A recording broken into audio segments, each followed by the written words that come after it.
So we've got just under a week before the championship transfer window closes, and we've got a lot of rumours and deals to talk over. What's up everyone, welcome back to a brand new video on the channel. Today I'm in a much better mood. I vented out my frustrations on Chelsea yesterday. I feel a lot more better and a lot more optimistic now about Thomas Tuchel becoming manager. That video yesterday was a bit of a heat of the moment, my genuine reaction to things.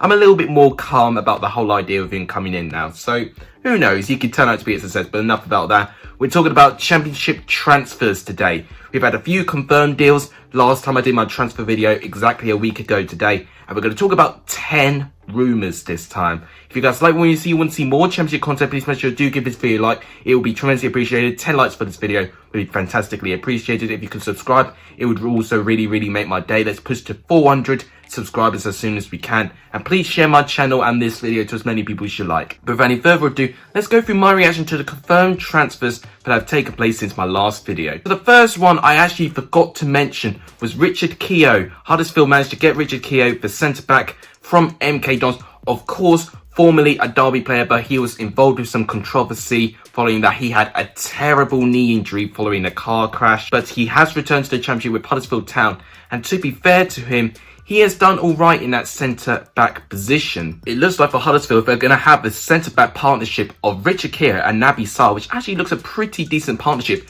They were both in the starting 11 to when Huddersfield lost against Bristol City yesterday. Bristol City stormed ahead with two quick-fire Famara Jeju goals within 4 minutes of each other. But Huddersfield in that second half turned into a completely different team. 16 shots in that second half and hit the post up to 4 times. It was absolutely insane. Huddersfield was so unlucky not to get an equaliser. They did manage to get one back from Junior Bakuna, but unfortunately it wasn't quite enough and Bristol City held on in the end. Richard Keough I think will be a good signing for Huddersfield. He'll offer some valuable experience to this club. One of the biggest signings of the window for me is Conor Hourihane going to Swansea on loan from Aston Villa. For me, one of the most underrated players in that Aston Villa squad, and he has joined Swansea City on loan, and I think he'll be fantastic. He's 29 years of age.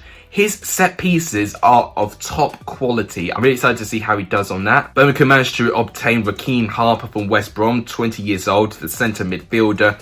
Interested to see how he goes with Birmingham as well. I've not seen enough of him in that West Brom squad in my opinion. He could step up to a side like Birmingham, whether he'll start every game because there's a lot of competition in that position in Birmingham. It'll be interesting, but a really interesting signing for me. Alfie Duffy has managed to join Stoke from Charlton. He is a player I have seen quite a bit last season when he was with Charlton. But of course, Alfie Duffy may be more known playing in that left midfield position. But he does play on that left-hand side and can be a very valuable asset for Stoke City actually. And Stoke not in a good run of form right now. 10 games without a win. Maybe Doughty is the sort of creative player that they need to make sure that they can still have some fresh legs in their squad. It will definitely improve their depth and quality, so I'm really excited to see Doughty back in the championship. Swansea have made another signing. They managed to get Jordan Morris, the 26-year-old left winger from Sounders FC in the MLS. Not seen a lot of MLS, but I've heard quite a few good things about Jordan Morris actually, so I'm a little bit excited to see how he fares with Swansea.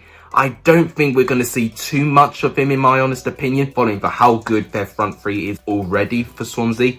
But, as I said with some previous signings, it's good to have strength and depth, and I think he has got experience for playing up in the top level as well, so really intriguing signing for me. I don't talk about many outgoings from lower leagues, but I need to talk about this one. Jayden Stockley has left Preston to join Charlton, which really surprises me in my opinion. I thought Stockley, despite being second choice to Reece, I think he has still been an important player in that Charlton squad, so the fact he's dropped down to League One to play for Charlton has surprised me a little bit. Clearly Alex Seals is still not happy with his attacking players, but I don't think I would have got rid of Stockley. I don't know about that decision. Nottingham Forest have had a big signing recently. They managed to get Philip Krovinovic from Nottingham Forest. I remember talking to Benjamin Bloom about that transfer rumour actually, and we were in stitches for how little time he's played under Sam Allardyce. Philip Krovinovic, which of course West Brom player, part of the dearly departed, has only played for 11 minutes under Big Sam Allardyce. He has been linked with Nottingham Forest. What is your view on that?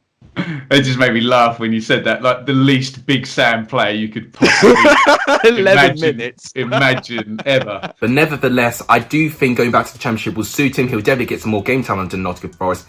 Still, once again, a lot of players in that position, although they've got a huge injury list in that midfielder. They've got Yates, Arta, all injured. So maybe I could see Krovinovic starting pretty quickly, although he does got to compete with Luke Freeman though. So it'll be interesting to see him compete with that. One of the biggest transfer stories has been Ryan Giles. Obviously, Coventry managed to have him on loan from Wolverhampton. He has actually returned to Wolverhampton, but then their relegation rivals Rotherham managed to snatch Ryan Giles, and now they've got him. That could be a huge deal for Rotherham, actually, taking a player from your relegation rivals like that. Could this deal come back to bite Coventry? They have done pretty well, Coventry, to be fair. Giles, especially in that wide position, I thought was actually pretty good for Coventry, actually. I think Rotherham definitely needed a player in around that position, so I definitely think Rotherham could definitely benefit from it. Dwayne Holmes has left Derby to join Huddersfield, right midfielder, and I definitely think Huddersfield are making some pretty good signings for me. I already like the signing of Rolando Aarons. I thought he was terrific against Bristol City yesterday. And now getting Holmes in, these players in those wide positions are some pretty healthy options. And I won't lie, Corberan's making a fantastic looking squad. One of the most bizarre signings was Michael Kaftenbeld. I really butchered his last name, I'm so sorry. But he is a defensive midfielder from Birmingham, 30 years old, and he's joined Millwall. And there was a couple of reports who were really surprised about this transfer, actually, although I've not seen too much of him. I don't know why he's made the switch to Birmingham to Millwall, and does this do anything with the two parties? For me, it's a signing that I'm not paying too much attention of. I don't think we're going to see too much taking place in this transfer, honestly. Two very recent signings has been Sam Hutchinson, who has returned to Sheffield Wednesday, a servant to Sheffield Wednesday. He's been at Sheffield Wednesday for so many years. He has left to join Paphos, but he has now returned back to Sheffield Wednesday on a free transfer. Defensive midfielder, an abundance of experience in that Sheffield Wednesday squad. I think he could definitely be a huge impact to try and aid Sheffield Wednesday with survival. And finally, Stefan Johansen. He's managed to join Queen's Park Rangers on loan. I definitely talked about him either my last transfer show or the previous transfer show. There were rumours that he would make the switch to another West London club from Fulham to Queen's Park Rangers, and Johansen has done exactly that. And I definitely think he'll get more minutes there. 30 years old, of course, centre midfielder. Don't know if he can fill the void of Chiesa in terms of his quality, but in terms of experience, he'll definitely provide that. And I thought he was fantastic for Fulham in their promotion campaign last year as well. So could be a good signing for Queen's Park Rangers. But that's all the confirmed transfers done. If I missed anyone, let me know in the comments down below. Now we go into the transfer rumours. We've got 10 rumours to go through. The first rumour is to Billy Sharp. He's been linked with Derby County. In last championship season, he scored 23 goals in 40 plus appearances for Sheffield United in the 2018-19 season. He's had 2 goals this season in 7 appearances with Sheffield United. Game time has not come too often to him because he's got to compete with Oliver McBurney, Ollie Burke, and Lise Mousset and David McGoldrick. So he's got a load of competition to try and get up against. Although his 1 goal against Newcastle has been the only reason why Sheffield United have got a win this season. A loan move for Derby can be really good for him. I do definitely think he could definitely develop some confidence going back into the Championship, scoring some goals and welcome with Wayne Rooney. If they lose him permanently, then it can definitely be a big character gone for Sheffield United. So an interesting rumour, I definitely say. I definitely think he could definitely thrive off the Championship. The next transfer rumour is on James Garner. Queen's Park Rangers are interested of signing him. Now, he's currently on loan at Watford right now, but he is struggling with game time. He's 19 years old as well. He's not started in any of Watford's last 7 games. And I think Queen's Park Rangers are definitely seeing that and are going to try and attempt to hijack a deal so that they can get him on loan. And I definitely think in that position, Queen's Park Rangers definitely need someone who can play in that sort of defence midfielder, shifting into that midfielder role. And I think Garner can definitely be that kind of player. Whether he's got the experience that he definitely needs to try and get Queen's Park Rangers out of a predicament that is a relegation battle, I definitely think James Garner has got the options, he's got the quality and the talent to definitely fill in that squad. And he can definitely be a starting player, and he definitely wants more game time. So I definitely think this could be a good option for him. Nottingham Forest, once again, have been linked with more players, but they've been linked with Kamil Grzycki. Now, Kamil Grzycki has actually been doing quite well for West Brom quite recently. He's had his wages increased, which has been well documented to, I think, £40,000 a week. But his contract does run out near the end of the season. While some of his recent performances can boost his fee a little bit, I'm still not too convinced that Nottingham Forest are going to be able to get him. Although we do have 6 days left, anything can happen in 6 days. He has been a big part of West Brom's 3-2 away victory to Wolverhampton. So Grzycki has not been like Krovinovic, who's not been getting any game time at all. He's actually been having a little bit of game time under Sam Allardyce, but not a lot, if I'm going to be honest. A big transfer story has been focused on Baba Ratman. Now, he's a player I do know a lot about, left back, played in Chelsea for quite a couple of years. He's been shipped away to so many loan clubs. Now, Derby, Watford and Middlesbrough were linked with Rahman, especially last summer. They were really heavily linked with him. But it looks like he may move on to PAOK, the Greek side. And that would be a huge rumour, actually, because all three of these sides are undoubtedly going to be keeping their eyes on him, probably potentially trying to get him in January or maybe next summer.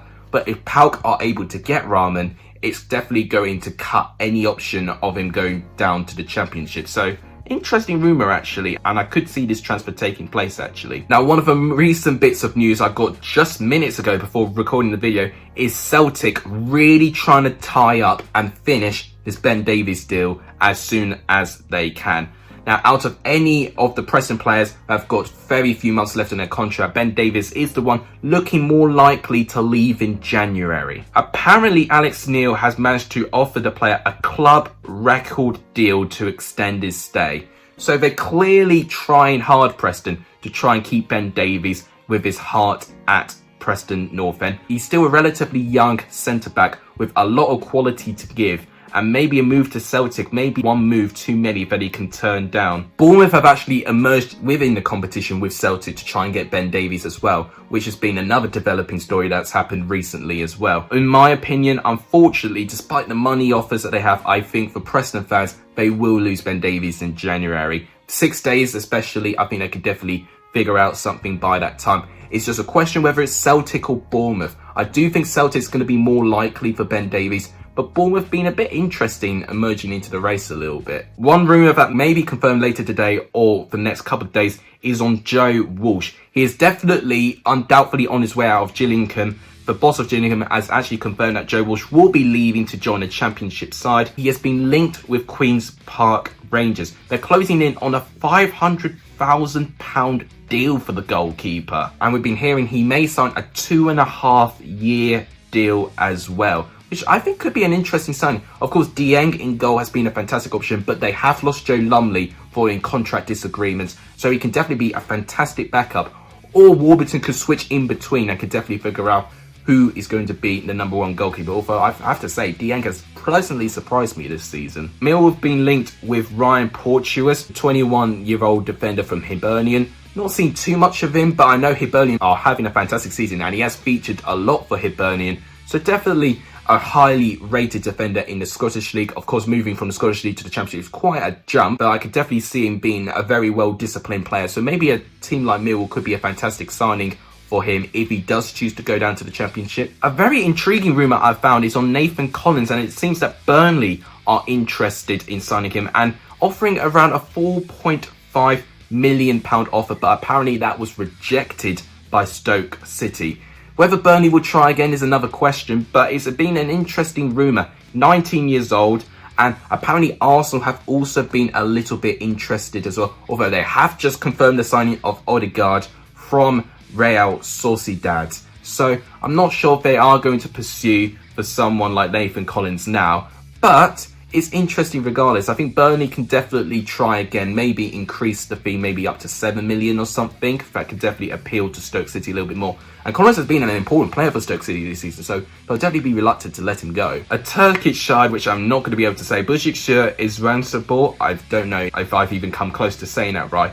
But apparently they're negotiating with Nottingham Forest with the midfielder Samba Sow. Now, last season Samba Sow was absolutely incredible in terms of his impact, but he was injured quite a fair bit of that season. This season, Samba Sow has really been in or between the squad, in and out. Never has been a consistent player in that squad. He's 31 years old and his contract does run out in the summer as well. Previously mentioned with their midfielder problems, Jack Colback, Harry Arter, Ryan Yates are all injured, and Bachiro can no longer play for Nottingham Forest. Of course, they managed to get Krovinovic in, but he doesn't play in that defensive midfielder position. So I definitely think they will definitely try and tie down for Samba Sow for the January window. But summer, it could be perilous times if they don't extend his contract. We have one final rumour to talk about, and that is on Liam Walsh, a player I know very well because he was a fantastic player when I did my Bristol City career mode. Now, he's currently at Bristol City still, but he has not played a single minute under Bristol City this season. And obviously Coventry had him very frequently last season to help them with their promotion up into the Championship. and there has been links that he'll be back as a free agent, and Coventry do want him back. Apparently, Mark Ashton has confirmed that Walsh has not been offered a contract, which is big news, so he will be a free agent in the summer if that's going to be the case. But there has been talks that Walsh does want to stay at Bristol City, but if he's not going to be offered the contract, he'll be a free agent and a Championship club can easily swipe for him. The reason Walsh has not been playing a lot is because he's had a quad injury, so he's definitely been struggling to get minutes because of that really devastating injury he had. With less than 6 months left on his current deal, definitely I can see potentially Bristol City maybe wanting to offload him with a little bit of a money deal. If not, he'll be a free agent if they don't offer him a contract, and then definitely in the summer he'll be swiped up. So interesting developments going with Liam Walsh, and definitely you can put Coventry within the mix because Coventry do know how important he was in their squad last season. So that is all the rumours that I found right in front of me. If I've missed out any rumours and you found any rumours that I haven't discussed, let me know in the comments down below and I'll give you my opinion on those as well. But I think that might be the last transfer show before I do the final one on transfer deadline day. If you guys enjoyed it, please make sure you do give this video a like. It's tremendously appreciated. If you haven't done, please subscribe to the channel. It would really make my day. And please share my channel to as many people as you like. All of that would really make my day. But thank you guys so much for watching. You guys are legendary if you saw the end of this video. And as always, take care, guys.